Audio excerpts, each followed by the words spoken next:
Cartoons Cut. क्योंकि बहू झूठ नहीं बोलती। सुधा और राकेश के 3 बेटे थे। शादी के बाद तीनों माँ बाप से दूर रहते और सिर्फ त्योहारों में आते। माँ जी, पिताजी, अगली बार आप लोग हमारे घर आइएगा। अरे नहीं बहू, सब यही आ जाते हैं तो घर खिला खिला लगता है। हाँ बहू, तू हमेशा बुलाती है तो जरूर आएंगे तेरे पास भी। हाँ, दीदी का घर बड़ा जो है, सब कुछ आपने शादी के बाद दीदी को ही तो दे दिया था। हमें भी दिया होता तो हम भी बड़ा घर लेते। क्यों सुनील? अरे नहीं, पापा ने सबको एक बराबर ही दिया है। छोटी बहू, क्या चाहिए तुम्हें, बोलो। वो आपके सोने की चेन वाली घड़ी है ना, वो अगर आप मुझे, तभी वहाँ मजली बहू भी आ जाती है। और मुझे ना आपका मंगलसूत्र कितना लंबा, सुंदर और भारी भी है। अरे हाँ, तुम दोनों को ही दूंगी बहू, चिंता न करो। चलो अब खाना लगाओ, खाना खाया जाए। सभी मिलकर खाना खाते हैं कि पड़ोसन आ जाती है। अरे सुधा बहन, थोड़ी चीनी तो देना, घर में शक्कर नहीं है और मेहमान सर पर बैठे हैं। अरे छोटी बहू, चाची को शक्कर तो दे दो। अरे मजली दीदी, आप दे दीजिए ना, मैं यहाँ कम आती हूँ तो मुझे पता ही नहीं है कि सासू माँ सारी चीजें कहाँ रखती है। और तुम, मैं कौन सा यहाँ रोज शक्कर फाँकने के लिए आती हूँ, मुझे भी नहीं है पता। तभी बड़ी बहू हाथ में चीनी की कटोरी लेकर आती है। चाची, शक्कर आप लोगों का बड़ा सहारा है माँ जी और पिताजी को, वरना हम लोग तो यहाँ रहते ही नहीं। आप जैसे पड़ोसी हैं तो हम निश्चिंत है। और जीती रहे बहू, अब तो ये घर पड़ोस कम परिवार ज्यादा लगता है। सुधा अपनी बड़ी बहू को देखकर बहुत खुश रहा करती थी। वो उससे अक्सर घंटों बात भी किया करती, लेकिन दोनों दूसरी बहुओं का भी वो समझती थी कि शायद छोटी है, वक्त आने पर संभल जाएंगी। समय आ जाता है जब सभी को वापस जाना होता है।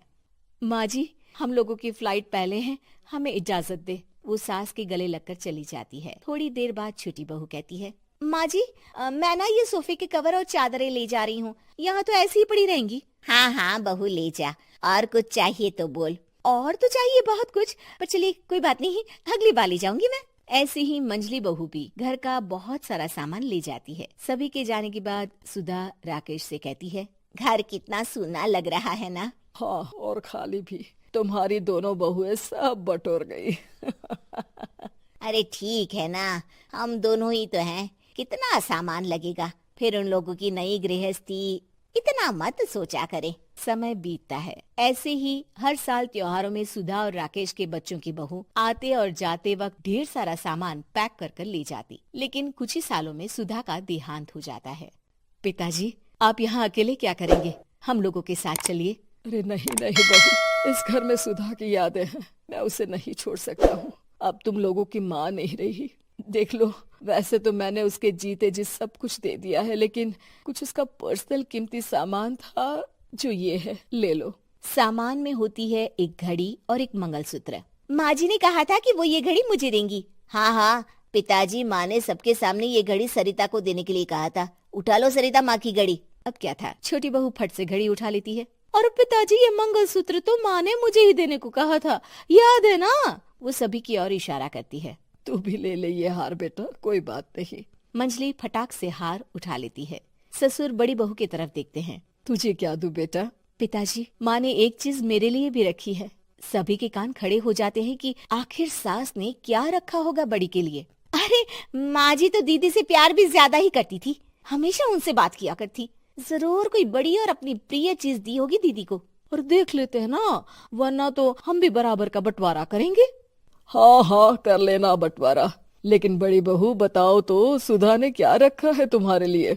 अभी तो हम लोग यही हैं पापा जी, जब जाने लगेंगे तो बता दूंगी। बड़ी बहू के मुंह से ये बात सुनकर बाकी 2 बहुएं सोचने लगती हैं कि आखिर क्या है जो दीदी को सासू माँ देकर गई हैं। दीदी, ऐसा तो नहीं ना कि पूरे घर का आधा हिस्सा माँ बड़ी भाभी को देकर गई हो? तभी वहाँ ससुर आ जाते हैं। नहीं, ऐसा कुछ नहीं है। मकान तो तुम तीनों का बराबर से है। देखो, बड़ी बहू से तुम्हारी सास ज्यादा जुड़ी थी, न जाने क्यों घंटों बात किया करती थी। पता नहीं क्या देकर गई है उसे। और ससुर जी, आपको क्या पता, चालाकी से पूरे घर के पेपर में साइन करवा लिए हो, या फिर कोई छुपा गहना।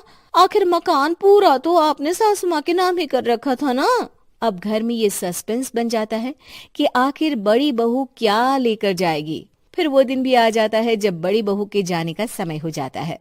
बेटा, परसों तुम चली जाओगी, बताया नहीं माँ ने तुम्हें क्या दिया? घड़ी और हार जो बेशकीमती था और तुम्हारी सास को सबसे ज्यादा प्रिय था, उसका तो बंटवारा भी हो चुका है। अब तुम्हारी बारी। हाँ पिताजी, आज मैं ये बात बताने ही वाली थी। माँ ने मुझे उससे भी बेशकीमती चीज दी है, और वो है आप। आपसे अधिक प्रिय उन्हें कुछ नहीं था। माँ चाहती थी कि आप मेरे साथ रहें।